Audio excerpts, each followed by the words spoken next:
साथियों, मरंग गोमके कहे जाने वाले आदिवासी समाज के नेता जयपाल सिंह मुंडा तारीख 11 दिसंबर सन 1946 को संविधान सभा में ऐतिहासिक भाषण देते हैं और मैं चाहता हूं कि जयपाल सिंह मुंडा के उस भाषण को आप भी सुनिए और ज़्यादा से ज़्यादा इस देश की महिलाओं को ये भाषण जानने की ज़रूरत है कि कैसे जयपाल सिंह मुंडा संविधान सभा में अपने प्रखर आवाज़ में, बुलंद आवाज़ में आदिवासी समाज की आवाज़ बनते हैं और तो और महिलाओं के भी आवाज़ बनते हैं। सुनिएगा जयपाल सिंह मुंडा को उस ऐतिहासिक भाषण को मैं आपको पढ़ के सुनाता हूँ।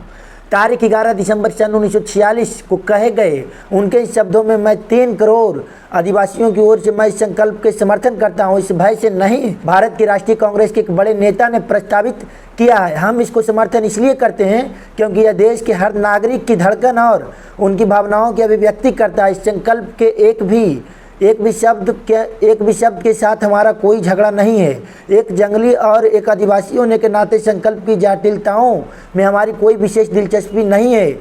उन्होंने इस बात को निर्भीकता से रखते हुए कहा कि गैर आदिवासी समाज का व्यवहार सदियों से आदिवासी समुदाय के प्रति सम्मानजनक और विश्वासपूर्ण नहीं रहा है, फिर भी वे सदन का पूरा भरोसा रखते हैं।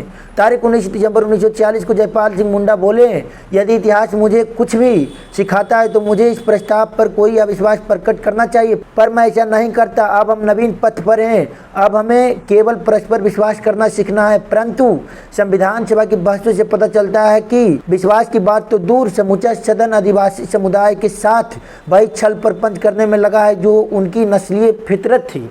साथियों, आगे जयपाल सिंह मुंडा लिखते हैं कि महोदय, मैं आपसे सवाल करता हूं कि इस संविधान सभा में एक भी महिलाओं क्यों नहीं है? इस संविधान सभा में जिस आदिवासी समाज की जनसंख्या 3 करोड़ है, उस आदिवासी समाज से केवल और केवल 6 से 7 लोग क्यों हैं? जबकि इस देश में सिख और ईसाई धर्म के लोगों की जनसंख्या 4 से 5 लाख है, फिर भी उसकी जनसंख्या संविधान सभा में हमारी जनसंख्या के कंपेयर में ज़्यादा क्यों है? साथियों, मरंग गोमके कहे जाने वाले आदिवासी समाज के जयपाल सिंह मुंडा को तेवर देखिए, हमारे पुरखों को तेवर देखिए कि कैसे संविधान सभा में अकेला आदिवासी समाज की आवाज़ बनते हैं और तो और महिलाओं की आवाज़ बनते हैं। आगे जयपाल सिंह मुंडा इस बात को लिखते हैं कि इस देश में अगर सबसे बड़ा कोई लोकतांत्रिक लोग है तो वो आदिवासी समाज है और इस संविधान सभा में कोई भी अपने आप को बहुत बड़े लोकतंत्र के ज्ञानी मान ले, लेकिन मैं उन लोगों से कहना चाहता हूँ लोगों को आदिवासी समाज के लोगों से लोकतंत्र सीखने की जरूरत है। साथियों, जयपाल सिंह मुंडा को इस तेवर को पहचानिए, कैसे ऊंची आवाज़ में संविधान सभा में एक अकेला नेता आदिवासी समाज की आवाज़ बनते हैं और महिलाओं की आवाज़ बनते हैं। हमारे हाथ में जयपाल सिंह मुंडा की किताब है और मैं समय समय पे इस किताब के टॉपिक वाइज टॉपिक आप लोगों के समक्ष शेयर करते रहूँगा। तब तक